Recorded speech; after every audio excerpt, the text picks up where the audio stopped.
दुनिया में करीब 100 करोड़ हिंदू हैं और मोस्टली लोग ये समझते हैं कि पूजा पाठ मंदिर जाना ही इसका मूल आधार है। दूसरे धर्म के लोग भी इसके बारे में यही समझते हैं, पर जो असली हिंदू होगा ना, असली सनातनी होगा, जो इसकी साइंस को जानता होगा, वो ऐसा बिल्कुल नहीं कहेगा। इसकी साइंस क्या है वो मैं इस वीडियो में आपको बताऊंगा।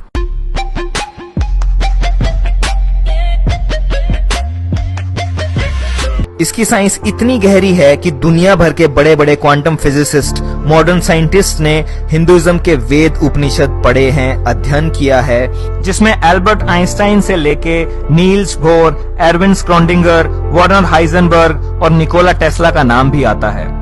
इन्होंने अपने टाइम में वेदांता फिलॉसफी पढ़ी थी। हिंदुइज्म का असली नाम है सनातन धर्मा। धर्मा का मतलब यहाँ पे रिलीजन से नहीं है, धर्मा का मतलब यहाँ पे है नियम, कुछ लॉज। उन लॉज के बारे में बात कर रहा है जो फिजिकल नहीं है, बट उनके हिसाब से सबकी लाइफ गवर्न होती है। हिंदुइज्म तो नाम इसलिए पड़ गया क्योंकि ये दुनिया की सबसे पुरानी सभ्यता से शुरू हुआ था। इंडस वैली सिविलाइजेशन, सिंधु घाटी सभ्यता, जो कि एक नदी के किनारे थी जिसका नाम था सिंधु नदी। और क्योंकि यहाँ रहने वाले लोग हिमालय और इंदु सागर, इंडियन ओशन के बीच में जो लोग रहते थे, उनको बाहर वाले लोगों ने हिंदू बोलना शुरू कर दिया, तो वहां से नाम पड़ गया हिंदुइज्म। अब इसकी खास बात क्या है? इसकी खास बात यह है कि अगर तुम 10 हिंदुओं को खड़ा कर दोगे और उनसे पूछोगे कि भाई तुम किस चीज में बिलीव करते हो, तो आपको 10 अलग अलग जवाब मिलेंगे, डिफरेंट फॉर एवरी पर्सन। क्यों? क्योंकि कोई भी इसका एक सिंगल फाउंडर नहीं है, लाइक अदर रिलीजन्स। इसमें कुछ लोग किसी चीज में मानते हैं, कुछ लोग किसी चीज में मानते हैं, डिफरेंट कल्चर्स हैं, ज्योग्राफिकल लोकेशंस के हिसाब से भी ये डिफर करता है। इस सब के बावजूद भी हिंदुइज्म में एक कॉमन विचारधारा है और वो बड़े ही ब्यूटीफुल तरीके से 3 चीजों को समझाती है। गॉड कौन है, इंडिविजुअल कौन है और ये वर्ल्ड क्या है। तो वो ऐसे है कि एक ब्राह्मण होता है, ब्राह्मण, इसको जाति वाला ब्राह्मण मत समझना, वो अलग है, वो कास्ट है। और ब्रह्मा भी मत समझना, क्रिएटर, वो भी अलग है, BRAHMAN। एक ब्राह्मण होता है ऑल परवेडिंग एनर्जी, जो सब कुछ है, वहीं से शुरुआत है और वहीं से अंत है। वो ना कभी आया और ना कभी गया, वो हमेशा है। True reality of things. ये शेपलेस है, बॉडीलेस है, जेंडरलेस है, कलरलेस है। It can not be described, it can only be experienced. तो ये है ब्राह्मण, परमात्मन। अब इस ब्राह्मण की इटर्निटी को समझने के लिए एक श्लोक है संस्कृत में। ओम पूर्णमदम पूर्णमिदम पूर्णात् पूर्णम उदच्यते पूर्णस्य पूर्णमादाय पूर्णमेवावशिष्यते। इसका सिंपल मतलब है infinite has already existed, it will continue to exist, and from that infinite even if a infinite is taken out it remains infinite. मतलब वो इनफाइनाइट है, अनंत है, उसमें से अगर इनफाइनाइट भी निकाल दोगे तो भी वो इनफाइनाइट ही रहेगा, अनंत ही रहेगा। ये है ब्राह्मण, परमात्मन। अब इस ब्राह्मण में से, इस परमात्मन में से निकलते हैं छोटे छोटे टुकड़े, जिसे बोलते हैं आत्मन, जो आप में है, मुझ में है, पशुओं में है, पेड़ पौधों में है। उनमें प्राण है, लाइफ फोर्स, एनर्जी है। Pieces that comes out of Brahman, ये एनर्जी है। E=mc², आइंस्टाइन ने जो बताया था, वही सेम चीज। अब ये आत्मन एंटर करता है माया में। माया मतलब प्रकृति। ब्राह्मण सोर्स ऑफ क्रिएशन है और प्रकृति primordial matter and activating energy है, यानी कि नेचर और क्रिएशन इटसेल्फ।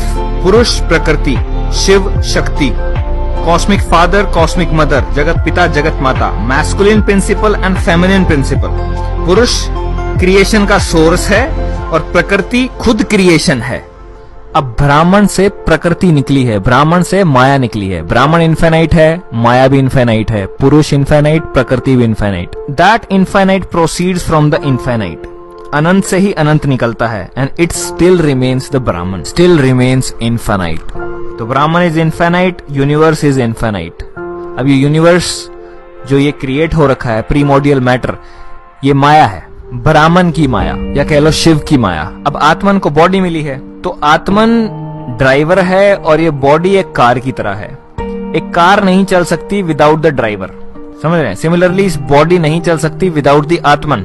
आपने पढ़ा होगा, energy can neither be created nor be destroyed, it can only convert from one form to another. ये वही एनर्जी है, वही आत्मन है। जब ये माया में या प्रकृति में एंटर करती है तो ये मैटर एक्वायर कर लेती है, बॉडी एक्वायर कर लेती है। Atman is surrounded by a physical structure called body. अब आत्मन अपने आप को रिवील करती है कॉन्शियसनेस के थ्रू, चेतना के थ्रू, और ये कॉन्शियसनेस या चेतना इंटरेक्ट करती है बॉडी के साथ, बॉडी इंटरेक्ट करती है माया के साथ, प्रकृति के साथ। और ये इंटरेक्शन होता है 3 तरीकों से, या सात्विक गुणों से, या राजसिक गुणों से, और या तामसिक गुणों से।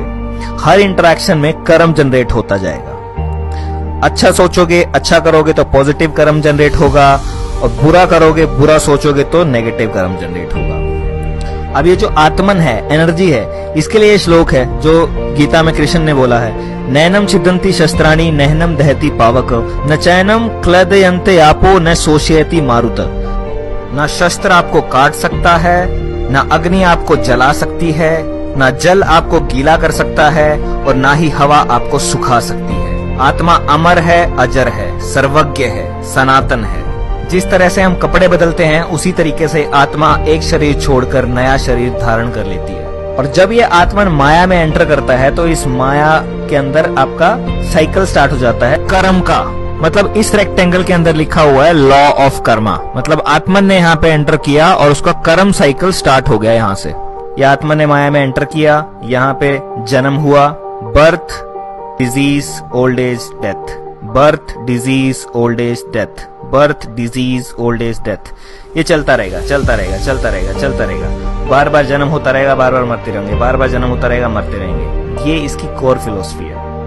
अब जिस तरीके से फेसबुक के सर्वर होते हैं वो सब कुछ रिकॉर्ड करते हैं कि कहां से आया, कितने बजे आया, क्या क्लिक किया, क्या लाइक किया, क्या कमेंट किया, क्या लाइक करके अनलाइक किया, ये सारी चीजें वो जैसे वो रिकॉर्ड करता है। इसी तरीके से माया में इनविजिबल सर्वर्स लगे होते हैं जो हर चीज को नोट कर रहे हैं कॉस्मिक रजिस्टर्स में। आपका एक एक कर्म नोट होता है, रजिस्टर्स में चढ़ता जाता है, पॉजिटिव और नेगेटिव का बैलेंस बनता चला जाता है। जब शरीर की मृत्यु होती है उस समय आत्मा का जो भी विचार रहता है और उसके कर्म कैसे थे उसके हिसाब से अगला जन्म डिसाइड होता है। अब देयर आर 6 कैटेगरीज जिसमें जन्म होता है और ये इवोल्यूशन के हिसाब से हुआ है। अब 6 तरीके की रियलिटी है इस 3 डायमेंशनल वर्ल्ड में। पहली है एक्वेटिक, सारे पानी वाले। दूसरी है इंसेक्ट्स एंड रेप्टाइल्स, रेंगने वाले छोटे कीड़े मकोड़े। तीसरी है प्लांट्स। चौथी है एनिमल्स। पांचवी है बर्ड्स और छठी है ह्यूमंस। अब सनातन धर्म ये बिलीव करता है, सनातन का मतलब है इटर्नल, टाइमलेस। उसमें ये बिलीफ है कि जो ह्यूमंस हैं सिर्फ वो ही कर्म जनरेट करते हैं, क्योंकि जो कीड़े मकोड़े हैं या फिर कुत्ता बिल्ली हैं they are not aware of itself. वो सिर्फ इंस्टिंक्ट्स के आधार पे काम करते हैं, उनका कर्मा जनरेट नहीं होता, उनका कर्मा काउंट नहीं होता है। तो नेगेटिव कर्म जनरेट करोगे तो नीचे की दुनिया मिलेंगी, नीचे के रियलिटीज मिलेंगी, और नीचे सिर्फ कोई कर्म जनरेट नहीं हो सकता है, वहां सिर्फ कर्म भोग सकते हो, वहां कोई कर्म जनरेट नहीं होता है। तो अभी तुम्हें ह्यूमन बर्थ मिला है तो तुम्हारे कर्म बहुत अच्छे थे इसलिए तुम इंसान बने, क्योंकि सिर्फ ह्यूमंस के पास फ्री विल है, चॉइस है कर्म जनरेट करने की। ये हिंदुइज्म के बेसिक थॉट्स हैं और ब्रह्मा विष्णु महेश तो अभी तक आए भी नहीं। जो लोग सोचते हैं कि हिंदुइज्म का मतलब सिर्फ मंदिर जाना, पूजा करना है, भक्ति करना है, इसकी पीछे की साइंस क्या है उसको जानो। और ये सबसे पुराना रिलीजन होने के बावजूद भी आज तक इसीलिए खड़ा है क्योंकि ये सनातन है, टाइमलेस है, इसको कोई मार नहीं सकता। कितनी भी कोशिश कर लो इसको मारने की, फिर से उठ के खड़ा हो जाएगा, क्योंकि ये तो सिर्फ एक विचार है। और यही एक रीजन है कि ये आज तक भी जिंदा है। बाकी कितने धर्म आए और खत्म हो गए, बट ये आज भी सबसे पुराना होने के बावजूद भी 100 करोड़ लोग इसे फॉलो करते हैं। चलो आगे बढ़ते हैं। अब आत्मा के कर्म के हिसाब से अगला जन्म मिलता है। तो अब जो ह्यूमन लाइफ मिली है इसमें अच्छे कर्म कर लो वरना नीचे जाओगे, अपना कार्मिक बैलेंस सुधार लो, और नीचे जाओगे तो केवल बुरे कर्म खत्म होते जाएंगे, नए कर्म अर्न नहीं हो सकते क्योंकि चॉइसेस नहीं है। और अगर आत्मा के कर्म अच्छे हैं तो आपको ये सेंट्रल फिलॉसफी समझ में आएगी। तो कुछ नॉलेज एक्वायर करने के बाद और कुछ स्क्रिप्चर्स पढ़ने के बाद आपको ये समझ में आएगा कि आप एक साइकिल में फंस गए हैं, आपकी डेस्टिनी कहाँ है। तब आप पूरी पावर लगाएंगे इस साइकिल से बाहर निकलने के लिए और अल्टीमेटली मोक्ष अटेन करने के लिए। और मोक्ष सिर्फ मरने के बाद अटेन नहीं होता है, मोक्ष यहाँ रहते रहते मिल जाता है। जब आप ये अच्छे कर्म और बुरे कर्मों से ऊपर उठ जाते हैं, निष्काम कर्म करने लग जाते हैं, तो आपको यहाँ रहते रहते मोक्ष मिल जाता है। आपको ये रियलाइजेशन हो जाता है कि आप आत्मा हैं, और ये रियलाइजेशन हो जाता है कि आत्मा ही परमात्मा है।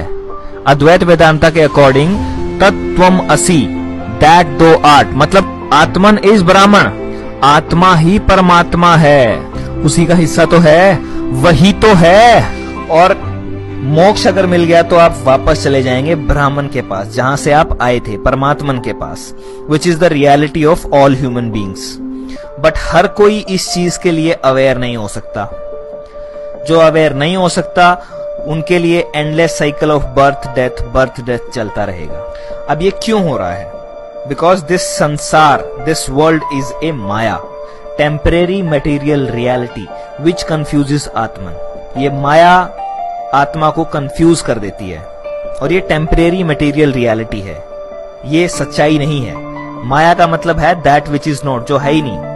और जो लोग इसे नहीं समझ पाते वो राजसिक और तामसिक कर्मों में बंध जाते हैं और अल्टीमेटली कोई मुक्ति नहीं मिलती उन्हें। अब एक तरफ तो ये चल रहा है, दूसरी तरफ ये यूनिवर्स खुद से क्रिएट होता है, नर्चर होता है और डिस्ट्रॉय होता है। This has been discovered by 21st century scientist. Big bang, universe expansion and then big crunch. But ये नॉलेज तो हिंदुओं ने 10,000 साल पहले निकाल दी थी कि यूनिवर्स क्रिएट होगा, एक्सपैंड होगा और अल्टीमेटली डिस्ट्रॉय हो जाएगा, अगेन क्रिएट होगा, एक्सपैंड होगा और अल्टीमेटली कोलैप्स हो जाएगा। माया हिस्सा है इस यूनिवर्स के बनने, बढ़ने और बिगड़ने का। संसार, माया, जो इस ब्रह्मांड के अंदर है वो 4 साइकिल्स के अंदर चल रहा है। सतयुग, त्रेता युग, द्वापर युग, कलयुग, जिसकी रेशो 4:3:2:1 की है, कि जितना टाइम कलयुग का लगेगा उससे 4 गुना सतयुग का होगा, 3 गुना त्रेता का होगा और 2 गुना द्वापर का होगा। अब ये चक्रियां चल रही हैं, इन चक्रियों के अंदर आत्मन की चक्रियां चल रही हैं, लाइफ एंड डेथ की, life and death, life and death, life and death. तो 2 चीज कंटिन्यूअसली इसके अंदर साथ के साथ चल रही हैं। बड़ा युगा साइकिल चल रहा है, यूनिवर्स बन रहा है, बढ़ रहा है, बिगड़ रहा है, और साथ के साथ माया के अंदर आत्मन के साइकिल चल रहे हैं। एक और अच्छी इंफॉर्मेशन मैं आपको दे देता हूं कि 2012 में ये कलयुगा खत्म हो चुका है और हम दोबारा से द्वापर, त्रेता और सतयुग की तरफ जा रहे हैं। और जो ये टाइम है 2012 से 2032 का, ये अवेकनिंग का टाइम है, जिसके अंदर इस प्लैनेट के ऊपर कॉन्शियसनेस के अंदर बहुत तगड़ा शिफ्ट आ रहा है, जिसकी वजह से लोग अवेक हो रहे हैं और लोग रियलाइज कर पा रहे हैं कि वो एक्चुअली में क्या है, आत्मन है। सब आत्मन है और सब एक हैं।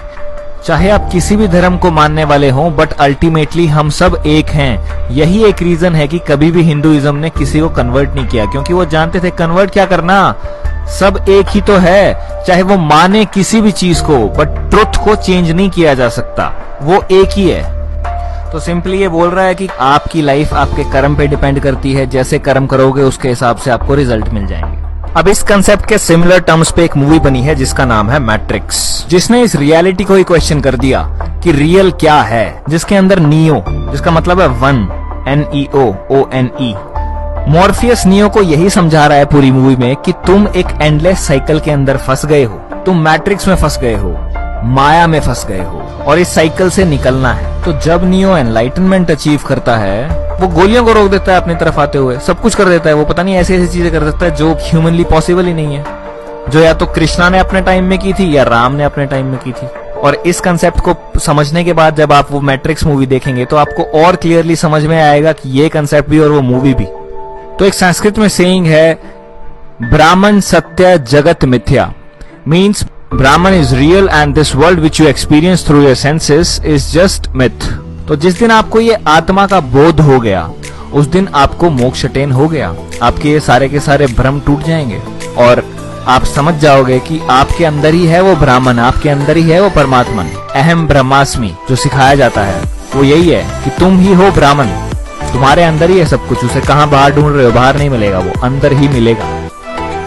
तो इसकी समरी क्या है? इसकी समरी है that you are a spiritual being having a temporary human experience here on earth. मतलब आप एक स्पिरिचुअल बीइंग हैं और टेम्परेरली इस धरती पे एक इंसानी रूप में अपने जीवन को जी रहे हैं। आप किसी रेस के नहीं हो, किसी देश के नहीं हो, किसी भेष के नहीं हो, you are just a part of that Brahman. अब मैं चाहता हूं कि आप हर किसी को जगाएं, हर किसी के साथ इस वीडियो को शेयर करें। और आपको क्या लगता है इस वीडियो के बारे में और इस फिलॉसफी के बारे में, प्लीज कमेंट करके मुझे बताएं। अगर किसी चीज पे आपको डाउट है तो मैंने डिस्क्रिप्शन में लिंक दिए हैं, आप उन पे जाके फर्दर रिसर्च कर सकते हैं। अगर ये वीडियो आपको पसंद आई है तो प्लीज इसे लाइक करें, चैनल को सब्सक्राइब करना बिल्कुल मत भूलें, क्योंकि मैं सिमिलर टाइप का कंटेंट इस चैनल पे लाता रहूंगा। और सोए हुए लोगों को जगाता रहूंगा।